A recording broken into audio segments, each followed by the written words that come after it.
আসসালামু আলাইকুম। আজকে আমরা দেখব বাংলাদেশ পল্লী বিদ্যুৎ উন্নয়ন বোর্ডের সহকারী সচিব পদের এমসিকিউ প্রশ্নের সমাধান। প্রথমেই রয়েছে কোন বানানটি শুদ্ধ।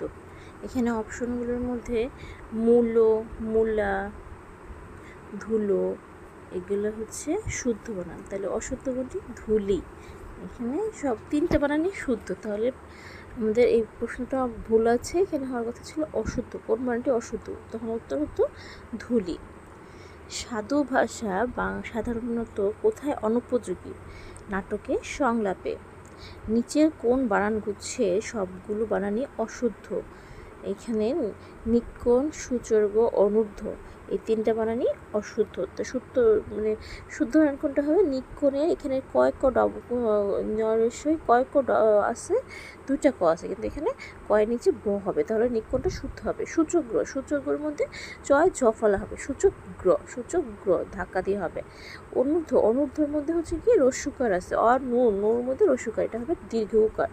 আর বাকি বানানগুলো যদি আমরা দেখি, অনূর্ধ্বর, ঊর্ধ্বগামী, শুদ্ধ, শুদ্ধি, ভুরি ভুরি, ভুরিওলা, মাতৃশশা, রানী, বিকিরণ, দূরত্বী, ক্রম্য, এগুলো সবগুলো শুদ্ধ বানান। নাল অ্যান্ড ভয়েড এর পরিভাষা হচ্ছে কি বাতিল, এটা খুবই পরীক্ষায় আসে। আরবি কলম শব্দটি কলমাস শব্দ থেকে এসেছে। কলমাস কোন ভাষার শব্দ? কলমাস হচ্ছে গ্রিক ভাষার শব্দ। দাম, শ্যামাই, সুরং, ইউনানি এগুলো সব গ্রিক ভাষার শব্দ। দাম, এটা অনেক পরীক্ষায় আসে। দাম, নাম, দাম হচ্ছে গ্রিক ভাষার শব্দ। বাক্যের দুটি অংশ থাকে, কি কি? উদ্দেশ্য এবং বিধেয়। বাক্যের দুটি অংশ হচ্ছে উদ্দেশ্য এবং বিধেয়। প্রসিদ্ধ বর্তিকা শব্দটির অর্থ হচ্ছে যে নারীর স্বামী বিদেশে অবস্থান করে তাকে কি বলা হয়? প্রসিদ্ধ বর্তিকা। আর যে পুরুষের স্ত্রী বিদেশ তাকে কি বলা হয়? প্রসিদ্ধ পত্নী। আর এমন কিছু আরও রয়েছে, যেমন হচ্ছে যে নারীর স্বামী ও পুত্র নেই বা মৃত তাকে কি বলা হয়? অবিরা। যে নারীর বিয়ে হয়নি, কুমারী। যে নারীর বিয়ে হয় না তাকে বলা হয় অনুরা। যে নারী অপরের দ্বারা পরিচালিত তাকে বলা হয় পরভৃতা। যে নারীর সন্তান বাঁচে না তাকে বলা হয় মৃত বৎসা। আমার সন্তান যেন থাকে দুধে ভাতে, এই মনোবাঞ্ছটি কার? এটা ঈশ্বরী পাটনির। ভারতচন্দ্র রায়গোড়াকার রচিত অন্নদামঙ্গল এর ঈশ্বরী পাটনি এটা বলেছেন।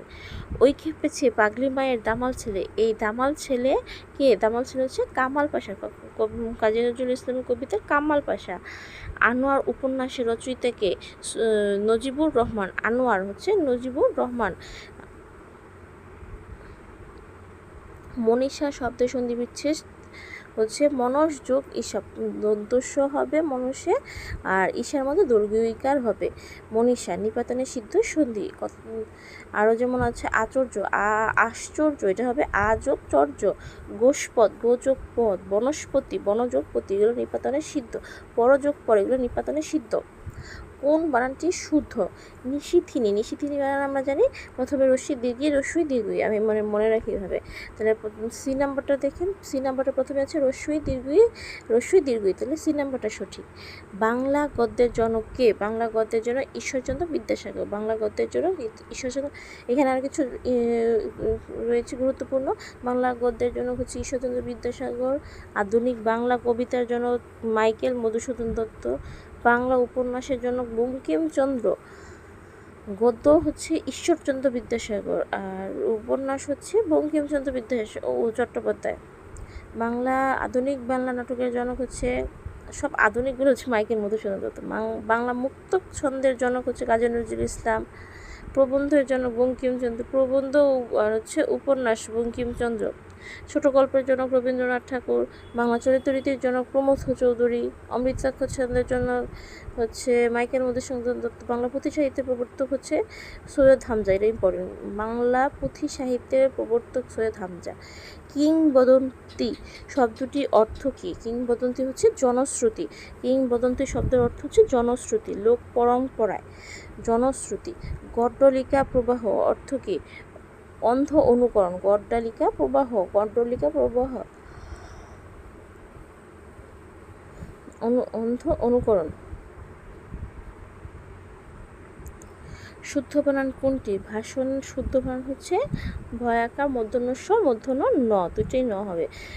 স্বভাবতই ন হয়, এটা হচ্ছে ন হবে। যেমন আশা, ষড়ঋতু, রোষ, কোষ, ভাষণ, ভাষা, এগুলো হচ্ছে স্বভাবতই স হয়। ইত্তেফাক শব্দের অর্থ কী? ইত্তেফাক শব্দের অর্থ হচ্ছে সম্প্রীতি। সম্প্রীতি বানানটা দেখে নিন। সময় রসই সময় রফলা দীর্ঘি তয় রসিকার, দীর্ঘিকার রসিকার। অরণ্যের রোদন নিষ্ফল আবেদন। অরণ্য রোদন শব্দের অর্থ হচ্ছে নিষ্ফল আবেদন। দশাশই শব্দের অর্থ কী? দশা শব্দ লম্বা চওড়া। দশাশই শব্দের অর্থ হচ্ছে লম্বা চওড়া। দশাশই শব্দের অর্থ হচ্ছে লম্বা চওড়া। বেগম রোকেয়া সাখাওয়াত হোসেন রচিত উপন্যাস কোনটি? পদ্মরাগ। বেগম রোকেয়া সাখাওয়াত হোসেন রচিত উপন্যাস পদ্মরাগ।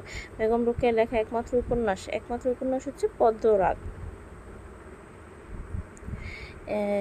0, 1, 2, 3 দ্বারা গঠিত 4 অঙ্কের বৃহত্তম এবং ক্ষুদ্রতম সংখ্যার বিয়োগফল কত? তো প্রথমে আমরা বৃহত্তম সংখ্যা বের করব, পরে ক্ষুদ্রতম সংখ্যা বের করব, পরে বিয়োগ দিলে যা আসবে তাই। তারপর হচ্ছে 1.16 এর সাধারণ ভগ্নাংশ কোনটি? 1.16 আমরা যদি ভাঙি, প্রথমে নিচে 100 মানে পয়েন্টের পর দুটো সংখ্যা আছে, তাহলে দুটো শূন্য দিব, দিয়া কাটাকাটি করব, পরে যে ভগ্নাংশ হবে ওটাই উত্তর, ডি নাম্বার। একটি তেলপূর্ণ পাত্রের ওজন 32 কেজি এবং অর্ধেক তেল থাকাকালীন অবস্থায় পাত্রের ওজন হচ্ছে 20 কেজি। তাহলে পাত্রটির ওজন কত? তাহলে আমরা পাত্র যোগ তেল সমান 32 কেজি, পাত্র প্লাস হাফ তেল 20 কেজি, তাহলে হাফ তেলের ওজন 12 কেজি। তাহলে 12 কেজি হলে সম্পূর্ণ তেলের ওজন হচ্ছে কত? 24 কেজি। তাহলে পাত্র তেল হবে 32 - 24 সমান 8 কেজি। -√8 - √2 সমান কত?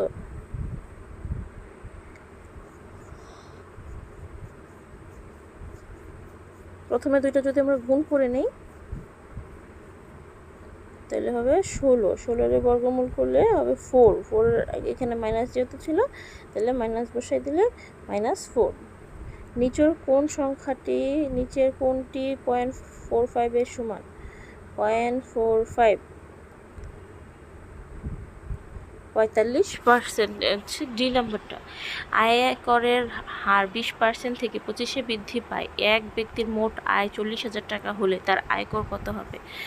মোট আয়কর 20%, তাহলে আমার 40,000 টাকার 20% আসে 8,000 টাকা। আবার 25% হারে আয়কর আসে 10,000 টাকা। দুটো বিয়োগ দিলে উত্তর আসবে 2,000। হাসান সাহেব ব্যাংকে 5,000 টাকা জমা রাখলেন এবং ঠিক করলেন যে আগামী 6 বছর তিনি ব্যাংক থেকে টাকা উঠাবেন না। বার্ষিক মুনাফা 10% হলে 6 বছর পর তার মুনাফা তিনি কত টাকা? তাহলে প্রথমে দেওয়া আছে আসল 5,000 টাকা, তাহলে হার দেওয়া আছে 10%, বছর দেওয়া আছে 6 বছর, তাহলে আমাকে মুনাফা বের করতে, আয়ের মান বের করতে হবে, মুনাফা বের করতে হবে। তাহলে আমরা জানি আই ইকুয়াল PNR, তাহলে পি এখানে বসাই দিই, সবগুলো মান বসাই দিলে আমার আয়ের মান বের হয়ে যাবে। অনুপাত কি? অনুপাত হচ্ছে একটি ভগ্নাংশ। একটি ত্রিভুজে 3টি কোণের অনুপাত 2, 3, 4 হলে বৃহত্তম কোণের পরিমাপ কত? 80 ডিগ্রি।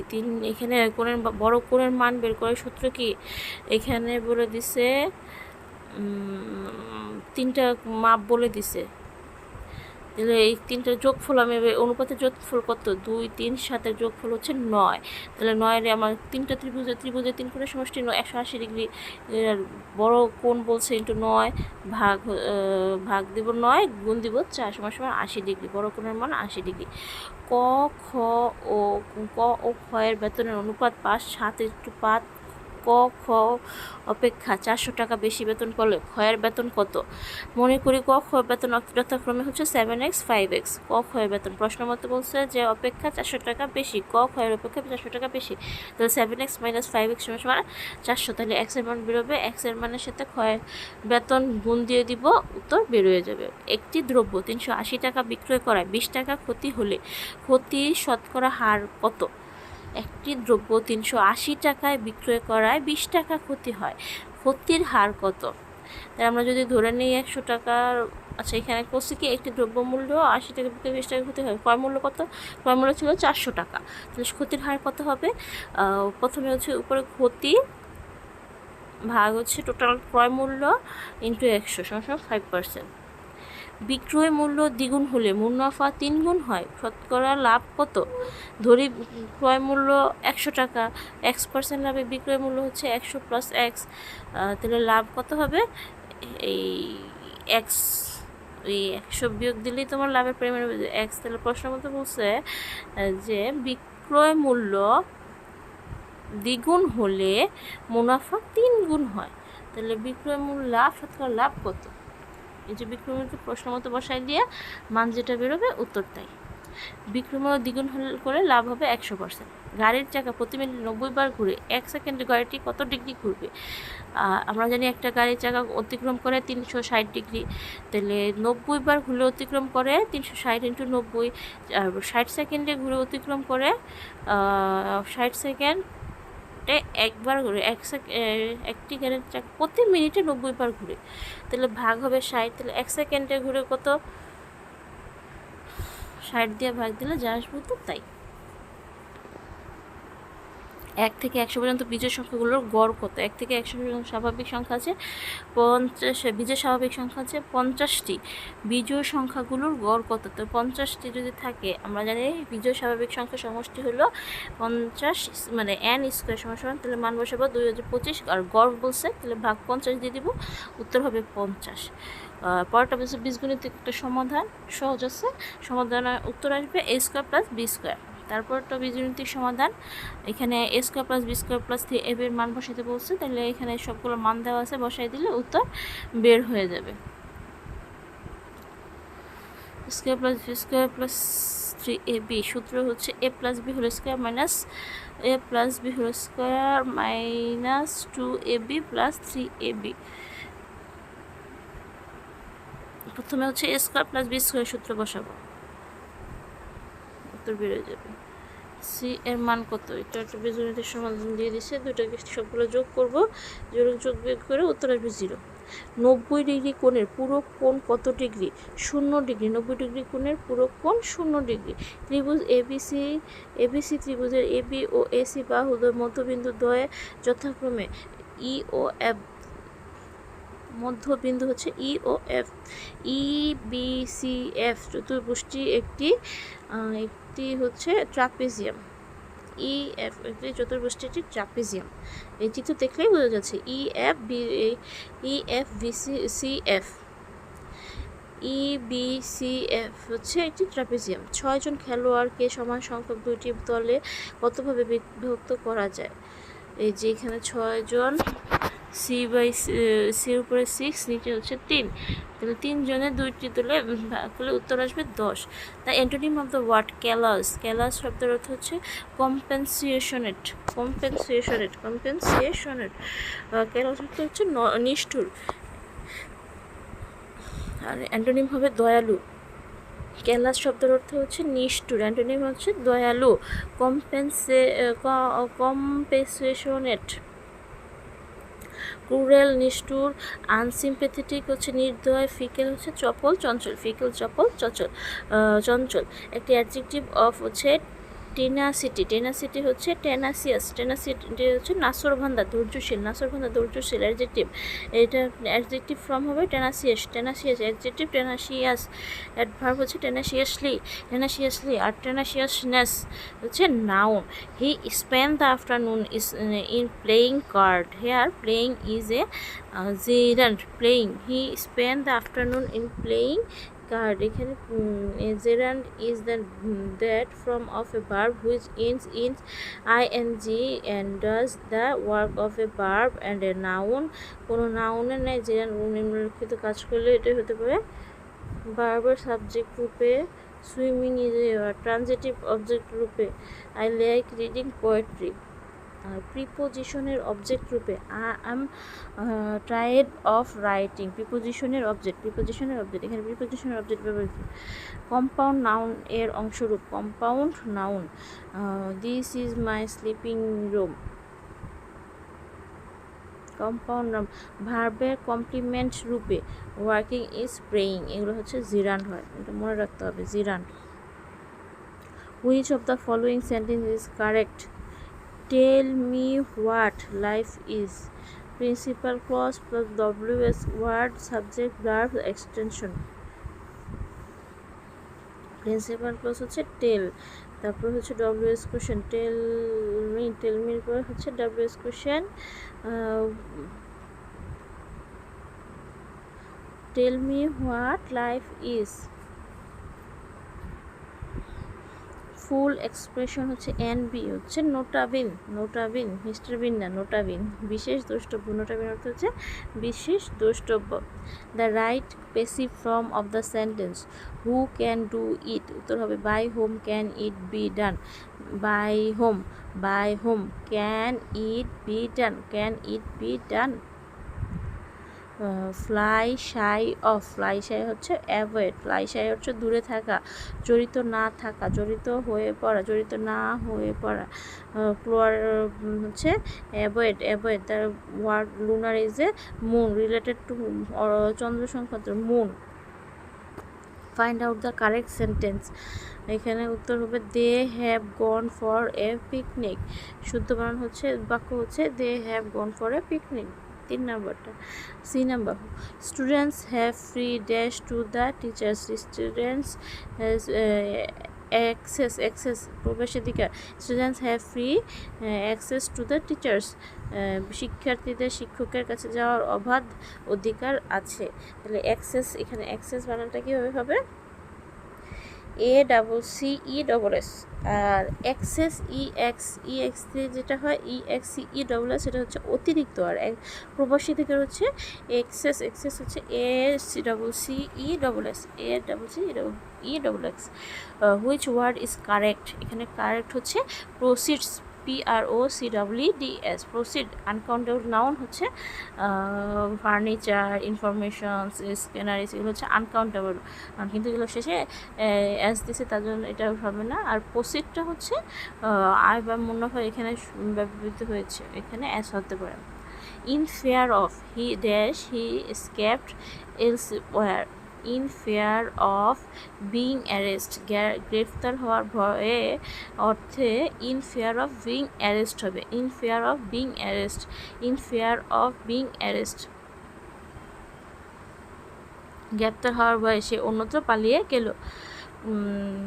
তারপর হচ্ছে he discussed the matter, discuss অর্থ হচ্ছে টক অ্যাবাউট, তাই ডিসকাসের পর আলাদাভাবে কোনো প্রিপোজিশন বসানোর প্রয়োজন হয় না, ডিসকাসের পরে প্রিপোজিশন বসে না, তিনি বিষয়টি আলোচনা করেছিলেন। দ্য ওয়ার্ড হচ্ছে ভাইটাল, ভাইটাল হচ্ছে অ্যাডজেক্টিভ, ভাইটাল হচ্ছে জীবনীয়, জীবনসাধক, ভাইটাল অপরিহার্য, ভাইটাল শব্দের অর্থ অপরিহার্য, এটার অ্যাডজেক্টিভ ফর্ম, এটা হচ্ছে একটি অ্যাডজেক্টিভ ফর্ম। নাউন হচ্ছে ভাইটালিটি, ভার্ব হচ্ছে ভাইটালাইজ, অ্যাডজেক্টিভ ভাইটাল, অ্যাডভার্ব হচ্ছে ভাইটালিটি, অ্যাডভার্ব হচ্ছে vitally. He divided the money dash the two children, উত্তর হবে বিটুইন, দুয়ের মধ্যে ভাগ করলে উত্তর হয় between. Select the right compound structure of sentence, thought he is poor, he is honest, উত্তর হবে he is poor but honest. Hassan has read of the dash of Shakespeare works, Hassan has read most of the work of Shakespeare, Hasan বেশিরভাগ প্রায় সব সাহিত্যিক কর্মই পড়েছেন। The word হচ্ছে omnivorous, অর্থ হচ্ছে eating all types food, omnivorous শব্দ হচ্ছে সর্বভোগ প্রাণী, অর্থ হচ্ছে eating all types of food. Identify the correctly spelled word, হচ্ছে নিউমোনিয়া বানান হচ্ছে PNU, আমি বলি নিউমোনিয়া, তাহলে মনে রাখা মানে সহজ। তারপরে হচ্ছে the two cities in a tale of two cities are Paris and New York, Victorian যুগের সবচেয়ে প্রতিভাবান ও জনপ্রিয় ঔপন্যাসিক চার্লস ডিকেন্স, এটা লিখেছেন কে? A tale of two cities, Charles Dickens. তার রচিত বিখ্যাত উপন্যাসগুলো হলো এ টেল অফ টু সিটিজ, তিনি দুটি শহরের কথা বলেছেন, লন্ডন এবং প্যারিস, নিউ ইয়র্ক এবং প্যারিস। জিরো সাম গেম আন্তর্জাতিক সম্পর্কে কোন তত্ত্বের সঙ্গে জড়িত? বাস্তববাদ। জিরো সাম গেম বাস্তববাদ এমন একটি খেলা যেখানে প্রতিযোগিতা দুটির পক্ষ। এই খেলায় একজনের অর্জন লাভ অন্যজনের হারানো বা লোকসানের সমান। একজনের অর্জন থেকে অন্যজনের অর্জন বাদ দিলে সবসময় ফলাফল শূন্য হয়। কোন দেশে সমুদ্র বন্দর নেই? নেপালে কোনো সমুদ্র বন্দর নেই। বিশ্বে Nepal, Afghanistan, Bhutan, Mongolia, Kazakhstan, Laos, Turkmenistan, Kyrgyzstan, Uzbekistan ইত্যাদি দেশগুলোতে কোনো সমুদ্র বন্দর নেই। নেপালে পরশু রাতে মারাত্মক ভয়াবহ ভূমিধস হয়েছে, এখনও অনেক মানুষ নিহত রয়েছে। নেপালে কোনো সমুদ্র বন্দর নেই। এশিয়াকে আফ্রিকা মহাদেশ থেকে পৃথক করেছে কোন প্রণালী? বাবেল মানদেব প্রণালী। এশিয়াকে আফ্রিকা মহাদেশ থেকে দুইটা মহাদেশকে পৃথক করেছে বাবেল মানদেব প্রণালী। এশিয়া আফ্রিকাকে পৃথক করেছে বাবেল মানদেব প্রণালী। ট্রান্সপারেন্সি ইন্টারন্যাশনাল কোন দেশ ভিত্তিক আন্তর্জাতিক সংস্থা? জার্মানি। Transparency international Germany. দুর্নীতি বিরোধী একটি বেসরকারি আন্তর্জাতিক সংস্থা। ব্রিক্স কর্তৃক প্রতিষ্ঠিত ব্যাংকের নাম কি? এনডিবি। ব্রিক্স হচ্ছে NDB, new development bank, NDB. বাংলাদেশের জাতীয় পতাকা গৃহীত হয় 17 জানুয়ারি 1972। জাতীয় পতাকা গৃহীত 17 জানুয়ারি 1972। কোন দেশ বাংলা ভাষাকে তাদের অন্যতম রাষ্ট্রভাষা হিসেবে স্বীকৃতি দিয়েছে? Sierra Leone. বাংলাদেশের মর্যাদা অনুসারে তৃতীয় বীরত্ব সূচক খেতাব কোনটি? বীর বিক্রম। বাংলাদেশের মর্যাদার অনুসারে তৃতীয় বীর সূচক হচ্ছে বীর বিক্রম। প্রথম হচ্ছে বীর শ্রেষ্ঠ, পরে বীর উত্তম, বীর বিক্রম, পরে বীর প্রতীক। বাংলাদেশে কোন জেলায় সবচেয়ে বেশি চা বাগান রয়েছে? মৌলভীবাজার। বিশ্বকাপ ক্রিকেট 2023 সর্বোচ্চ রান করেছিল কে? মাহমুদুল রিয়াদ। 23-এর কথা। বাংলাদেশের সর্বাধিক বৈদেশিক মুদ্রা অর্জনকারী দেশ কোনটি? বাংলাদেশের সর্বাধিক বৈদেশিক মুদ্রা অর্জনকারী উপাদান হচ্ছে তৈরি শিল্প। আরব ভূখণ্ডের কোন দেশ সর্বপ্রথম বাংলাদেশকে স্বীকৃতি প্রদান করেছেন? ইরাক সর্বপ্রথম হচ্ছে ইরাক। মুদ্রার অবমূল্যায়ন হলে কি হয়? আমদানি কমে যায়। নিচের কোন ভৌগোলিক রেখাটি বাংলাদেশের উপর দিয়ে অতিক্রম করেছে? কর্কট ক্রান্তি রেখা। পদ্মা মেঘনা নদীর মিলনের স্থলের নাম কি? চাঁদপুর। চাঁদপুর। বিশ্বব্যাপী নিচের কোন অর্থনৈতিক খাত সবচাইতে বেশি গ্রিন হাউস গ্যাস নির্গত হয়? বিদ্যুৎ ও তাপ উৎপাদনে গ্রিন হাউস গ্যাস বেশি উৎপাদন হয়। কোন দেশ ব্রিটিশ উপনিবেশ ছিল না? নেপাল। কোন দেশ ব্রিটিশ উপনিবেশ ছিল না? জিম্বাবুয়ে ছিল, মালদ্বীপ ছিল, হংকং ছিল। নেপালে ব্রিটিশ উপনিবেশ ছিল না। জাতিসংঘের বর্তমান মহাসচিবের নাম? অ্যান্তোনিও গুতেরেস, পর্তুগালের তিনি। বৈদ্যুতিক পাখা ধীরে ঘুরলে বিদ্যুৎ খরচ একই হয়। 1 মেগাওয়াট সমান কত ওয়াট? 1 মেগাওয়াট সমান 10⁶।